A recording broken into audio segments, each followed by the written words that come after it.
안녕하십니까, 이용태입니다. 이번 시간부터는 레이어와 채널에 대해서 학습을 해보도록 하겠습니다. 자, 그 첫 번째 시간으로서 이번 시간에는 레이어에 대해서 알아보도록 하죠. 자, 레이어에 대해서 살펴보기 위해서 파일을 불러오는데요. 파일의 열기. 자, 이미 만들어 놓은 즐겨찾기를 이용을 해보죠. 자, 이전에 제가 만들어 놨던 즐겨찾기인데요. 학습 자료. 클릭을 해보면 학습 자료 폴더에 있는 이 파일들이 이렇게 나타나는 것을 알 수가 있습니다. 자, 여기에서 어떤 파일을 사용을 해볼까요? 자, 여기에 이제 레이어라는 이름의 파일이 있는데요. PSD 확장자를 가지고 있습니다. PSD 확장자를 가진 이 파일은 포토샵 파일이죠. 김프와 같이 이미지 편집 툴인 포토샵의 파일을 김프에서도 사용을 해줄 수가 있습니다. 물론 김프에서 작업한 내용을 최종적으로 포토샵 파일인 PAT 형태의 이 파일로 만들어 줄 수도 있고요. 지금처럼 포토샵 파일을 직접 김프에서도 사용을 해줄 수가 있습니다. 자, 이건 참고를 해주시기 바라고요. 레이어를 선택을 해보면은 이와 같은 이미지가 있는 것을 알 수가 있는데요. 지금의 이 이미지는 하나의 레이어로 사용을 하는 것이 아닙니다. 일단 열기를 통해서 확인해 보죠. 열기를 통해서 레이어를 선택을 해 보면은 총 레이어가 하나, 둘, 셋, 넷, 다섯, 여섯, 일곱 개가 사용이 되는 것을 알 수가 있습니다. 자, 지금처럼 레이어를 사용하는 이유는 하나의 작업 공간, 즉 하나의 레이어에서 이제 우리가 어떠한 작업을 했을 때 실수를 할 경우가 있겠죠. 실수를 할 경우에 다시 언두를 사용을 하거나 아니면 실행 취소 기록을 통해서 실수를 하기 전으로 되돌아가야 하는 그런 방법을 이용을 해 줘야 됩니다. 그런데 이 방법으로도 복구가 되지 않는 그런 경우가 있습니다. 가령 이미지를 하나 불러볼까요? 또 열기해서요. 자, 어떤 이미지를 하나 불러볼까요? 자, 이미지 9번 선택을 해서 열기. 이미지 크기가 좀 큰가 봅니다. 자, 가령 지금의 요 이미지 상태에서 이제 어떤 작업을 하게 됩니다. 여기서 그림을 그리기 위해서 붓툴을 선택을 해주고요. 색깔 지정을 해주고, 자, 여기서 이제 그림을 한번 그려보죠. 그림을 막 이렇게 그렸습니다. 자, 그리고요, 또 다시 그림을 그리고, 또 다시 그림을 그리고, 또 다시 그림을 그리고, 자, 이런 식으로 여러 번 반복해서 작업을 수행을 했습니다. 자, 그런데 자, 여기에서 마지막에 그렸던 그림은 문제가 없는데 자, 여기 지금 두 번째 그렸던 요 그림이 문제가 된다면 요 문제가 되는 그림을 지워줘야 되겠죠. 자, 그런데 지금 하나의 공간, 즉 레이어에서 그림을 그려놨기 때문에 이 부분은 지울 수가 없습니다. 자, 지우개 툴을 사용을 해서 지우게 되면은 자, 이렇게 원래의 요 그림, 즉 이미지도 지워지게 되는 것이죠. 예. 컨트롤 Z, 컨트롤 Z, 컨트롤 Z, 컨트롤 Z 이런 식으로 취소를 해줄 수가 있지만 두 번째 그려진 요 그림에 대해서만 문제가 있었기 때문에 세 번째와 네 번째 그려진 그림은 이렇게 취소시킬 필요가 없죠. 자, 이럴 때 레이어를 통해서 각각의 작업을 해 놓는다면 문제가 되는 그 부분만, 즉 레이어만 수정을 해 주면 됩니다. 다시 컨트롤 Z 키 눌러서 원래대로 되더라고요. 조금 이해가 되셨는지 모르겠는데요. 레이어 도큐멘트로 다시 이동을 해봅니다. 자, 위쪽에는 바지가 있고요. 그죠? 바지. 자, 여기서 이동 도구를 사용해서 바지 레이어를 이동을 해보면 자, 이렇게 바지가 있는 그 레이어만 이동이 되는 것을 알 수가 있습니다. 자, 물론 지금의 이 바지에 문제가 생겼다면 수정을 해주면 되겠죠. 자, 이렇듯 바지와 신발 그리고 셔츠, 인형, 사자, 기린 이와 같은 이미지들을 각각의 레이어로 작업을 해 놓은다면 앞서 설명을 했던 것처럼 문제가 되는 그 레이어에 대해서만 수정을 해줄 수 있기 때문에 나중에 수정 작업을 할 때 아주 중요한 역할을 해 줍니다. 그리고 또한 지금의 이 레이어는 이제 층의 구조로 되어 있습니다. 층의 구조로 되어 있기 때문에 맨 위쪽에 있는 이 레이어가 가장 먼저 보이고요. 그 다음에 신발이 그 다음에 보이게 되겠죠. 자, 그런데 여기 신발이 어디 있나요? 자, 레이어를 선택을 해주고, 여기 신발이네요. 사실 양발인데 이름이 좀 잘못된 것 같네요. 자, 여하튼, 자, 해당 레이어를 선택을 해주고 이동을 해줄 경우에 자, 바지 쪽으로 이동을 해보면 바지가 위쪽에 있기 때문에 바지에 가려져서 이렇게 보이지가 않는 것을 알 수가 있습니다. 그죠? 네. 자, 현재는 배경이 세 번째에 위치하고 있습니다. 그래서 배경 아래쪽에 있는 셔츠, 인형, 사자, 기린 네 개의 요 이미지가 배경에 가려져서 보이지가 않는데요. 자, 레이어의 순서는 이제 원하는 위치로 쉽게 이동을 해줄 수가 있습니다. 클릭 드래그해서 원하는 위치로 이동을 해주면 되는데요. 자, 역시 지금의 강좌를 레코딩하기 위해서 camtasia를 켜놓은 상태이기 때문에 이제 이렇게 이동을 해서 이동이 되지가 않네요. 자, 이럴 때는 자, 선택을 해주고요. 자, 여기 순서를 바꿔주는 그 기능이 있는데요. 자, 클릭해서 맨 아래쪽으로 이동을 해줄 수가 있습니다. 자, 보다 쉽게 이동하는 방법은 자, 앞서 설명을 했듯이 클릭 드래그해서 원하는 위치로 이동을 하는 것입니다. 이 부분 참고를 해주시고요. 자, 배경을 맨 아래쪽으로 내려놓으니까 이제서야 배경에 가려졌던 기린, 사자, 인형, 셔츠가 이렇게 나타나는 것을 알 수가 있습니다. 자, 이처럼 레이어는 층의 구조로 되어 있기 때문에 그 순서를 바꿔가면서 원하는 이미지의 위치를 설정을 해줄 수 있다는 거 알 수가 있습니다. 자, 기본적으로 레이어는 층의 개념으로 사용이 된다. 자, 이렇게 이해를 해 주시면 됩니다. 자, 그리고 배경을 한번 꺼볼까요? 눈을 클릭해서 꺼보면은 배경을 제외한 나머지 부분은 해당 레이어에 사용이 되는 그 이미지 부분만 사용이 되고 있다는 것을 알 수가 있습니다. 즉 나머지는 투명하게 처리가 되어 있다는 것이죠. 지금처럼 이렇게 체크 무늬로 되어 있는 이 부분은 이제 투명하다는 것을 의미를 하는데요.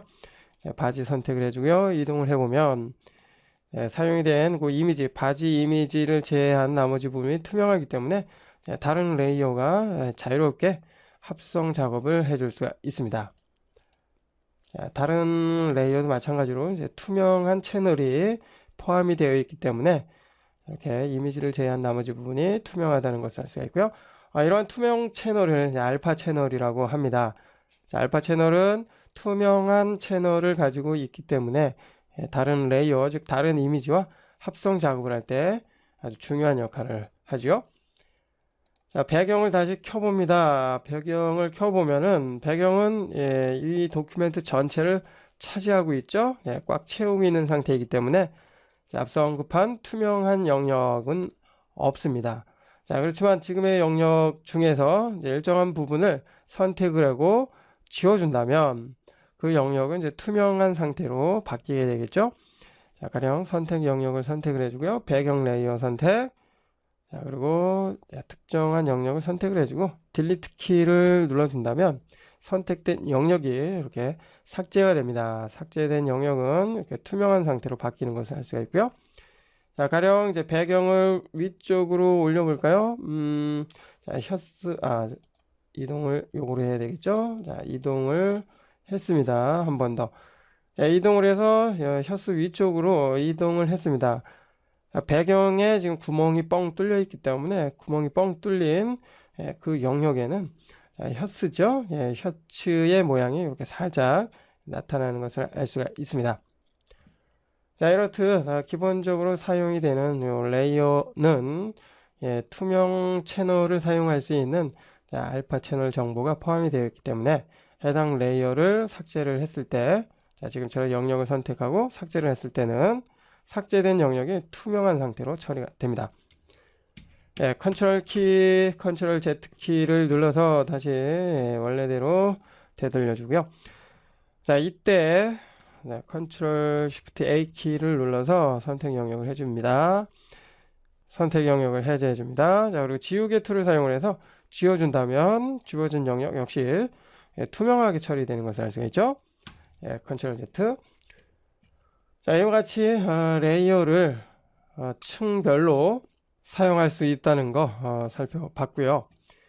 자, 모든 레이어가 투명 채널이 있는, 즉 알파 채널이 있는 그러한 레이어는 아닙니다. 뭐 가령 자, 여기 이미지 9번이죠. 이 이미지 9번은 일반적인 이미지입니다. 자, 이 이미지를 지워볼까요? 자, 지우개 툴이 선택이 되어 있는 상태에서 지웠습니다. 지우니까 흰색이 채워지는 것을 알 수가 있죠. 자, 컨트롤 Z. 자, 선택 영역을 만들어 놓고 딜리트 키를 눌렀을 때도 역시 마찬가지로 흰색이 처리되는 것을 알 수가 있습니다. 자, 여기서 사용이 되고 있는 흰색은 배경 색깔입니다. 배경 색깔이 지워진 영역을 이렇게 대신해서 사용이 되는데요. 컨트롤 Z. 자, 배경 색깔을 바꿔볼까요? 다른 색깔로 바꿨습니다. 자, 이 상태에서 딜리트 키를 눌러보면 바뀌어진 색깔로 이렇게 처리가 되는 것을 알 수가 있습니다. 컨트롤 Z. 자, 이렇듯 일반적으로 사용이 되는 이미지는 레이어 개념, 즉 알파 채널이 포함이 되지 않는 그러한 이미지이기 때문에 지우면은 지워진 그 영역에 이렇게 배경 색상이 자동으로 처리가 됩니다. 이 부분 참고를 해주시고요. 만약 자, 지금 선택된 영역을 지워서 아까처럼 투명한 그 상태로 만들어주고자 한다면, 그리고 지우개 툴을 사용을 해서 지웠을 때도 역시 투명한 상태로 만들어주고자 한다면, 지금의 요 이미지 레이어를 알파 채널이 포함이 된 그 레이어로 만들어줘야 되는데요. 한번 해보죠. 자, 우측 마우스 버튼, 퀵 메뉴가 나타나면은 여기에 알파 채널 추가라고 있습니다. 선택을 해주게 되면은 이제 지금의 요 레이어, 즉 이미지 9번 요 레이어는 이제 알파 채널이 포함이 되어 있기 때문에 삭제를 해주게 되면은 이전과는 다르게 투명한 상태로 처리가 됩니다. 이처럼 우리가 작업을 할 때 레이어를 뭐 여러 개 사용을 할 수도 있고요. 지금처럼 하나를 사용을 할 수도 있는데요. 같은 레이어라고 할지라도 레이어의 속성에 따라서 그 사용 방법이 달라진다는 거 참고를 해 주시기 바랍니다. 지금처럼 알파 채널을 포함하게 되면은 채널 탭으로 이동을 해서 확인을 해보면은 알파라는 새로운 채널이 이렇게 만들어진 것을 알 수가 있습니다. 이렇게 알파 채널이 사용이 될 때만이 지금처럼 레이어의 투명한 이 상태를 표현을 해줄 수 있다는 거 참고를 해 주시기 바라고요. 뭐 여기에서 또 다른 작업을 하기 위해서 레이어가 필요하다라고 한다면 자, 요 아래쪽에 레이어 만들기 기능이 있습니다. 요 버튼을 클릭하게 되면은 새 레이어 만들기 창이 나타나는데요. 레이어 이름을 입력을 해줄 수 있고요. 레이어의 너비와 높이를 설정을 해줄 수가 있습니다. 자, 일반적으로 너비와 높이는 현재 사용이 되고 있는 이 도큐멘트 사이즈 뭐 그대로 사용을 하게 되겠고요. 물론 특별한 경우는 원하는 레이어 사이즈를 지정을 해서 만들어 줄 수도 있습니다. 자, 그리고 아래쪽에 레이어 채우기 유형이 있는데요. 만들어진 레이어에 지금처럼 투명한 정보를 포함시키는 알파 채널을 사용하겠다라고 한다면 투명을 사용을 하면 되겠고요. 전경색, 지금은 빨간색으로 되어 있는데요. 전경색을 채우고 싶다. 자, 그러면 전경색. 배경색을 채우고 싶다. 그럼 배경색. 흰색을 사용하고 싶다. 그러면 흰색을 체크를 해서 확인을 해주면 됩니다. 자, 일반적으로 새로운 레이어를 만들 때는 투명한 상태를 그대로 사용을 하게 됩니다. 일반적으로는 투명하게 사용한다는 것이죠. 자, 이 상태에서 확인을 하게 되면은 투명한 상태의 새로운 레이어가 만들어졌습니다. 자, 이와 같이 새로운 레이어를 작업 상황에 맞게 새롭게 추가해서 사용을 해줄 수 있고요. 자, 그리고 불필요한 레이어는 선택을 해주고 클릭 드래그해서 휴지통으로 갖다 끌어다 적용을 해줄 수 있고요. 그리고 선택한 다음에 휴지통을 클릭해서 삭제를 해줄 수도 있습니다. 됐죠? 자, 다시 여러 개의 레이어가 있는 그 도큐멘트로 이동을 해준 다음에 자, 이렇게 이제 레이어를 여러 개 만들어 놓고 작업을 한 후에는 최종적으로 작업한 결과물을 JPG나 BMP와 같은 뭐 그러한 이미지 파일로 이제 만들어 주게 되는데요. 완전히 작업이 종료가 되기 전까지는 지금의 요 레이어의 이 상태를 그대로 이제 보존을 할 필요가 있습니다. 지금 열었던 포토샵 요 파일처럼 말이죠.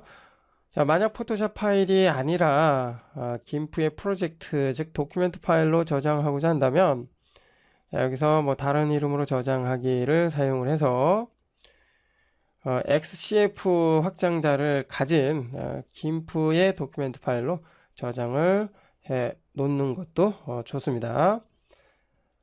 자, 여기에서 여러 개의 이 레이어를 사용할 경우에는 지금의 이제 새 레이어 그룹을 만들어서 이미지에 추가합니다. 이 기능을 이용해 줄 수도 있는데요. 자, 여러 개의 레이어를 사용할 경우에는 지금의 요 레이어 패널, 그죠? 이 공간이 부족할 수도 있습니다. 그렇기 때문에 자, 여러 개의 레이어를 선택을 해준 다음에 그룹으로 관리를 해줄 수도 있다라는 것이죠. 그리고 지금 사용이 되고 있는 이 레이어를 합쳐줄 수도 있습니다. 자, 가령 바지와 신발이죠. 바지와 신발에 대한 작업이 모두 끝났다. 자, 그래서 지금의 이 두 개의 레이어는 사실 개별적으로 사용할 필요가 없다라고 한다면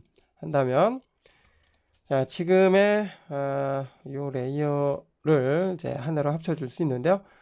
위쪽에 있는 레이어에서 이제 우측 마우스 버튼, 자, 그러면 여러 가지의 메뉴가 있는데요.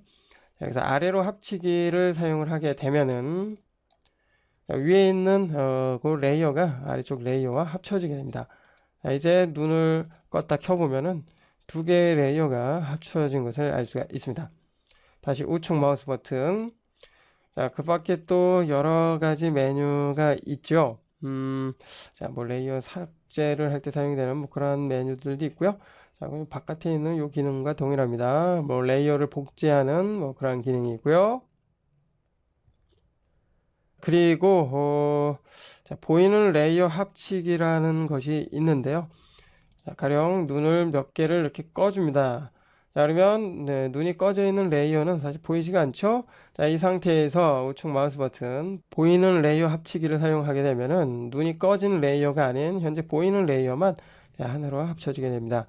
자, 그리고 이미지 평탄화를 사용하면 사용이 되고 있는 모든 레이어가 맨 아래쪽에 있는 배경 레이어와 합쳐지게 됩니다.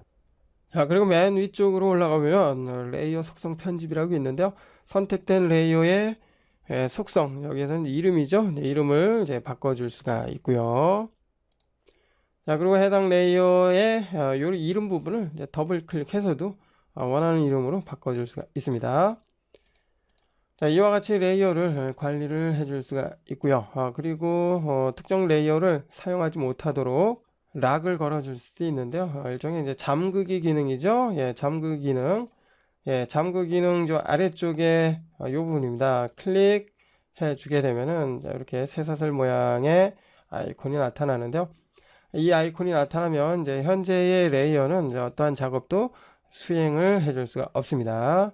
작업이 완전히 끝난 레이어를 더 이상 손대지 못하도록 하거나 아니면 다른 작업을 할 때 방해 요소가 된다면 지금처럼 잠가 놓고 작업을 해줄 수가 있겠죠. 자, 이 부분 역시 참고를 해 주시기 바랍니다. 이번 시간에는 레이어에 대해서 살펴봤는데요. 살펴본 것처럼 레이어는 여러 개의 층의 구조로 우리가 작업을 할 때 이용을 해줄 수 있다는 거 알 수가 있었고요. 그리고 알파 채널을 통해서 레이어를 투명하게 사용을 해줄 수 있다는 거 살펴봤습니다. 자, 그 밖에 레이어에서 사용이 되는 주요 기능에 대해서도 살펴봤고요.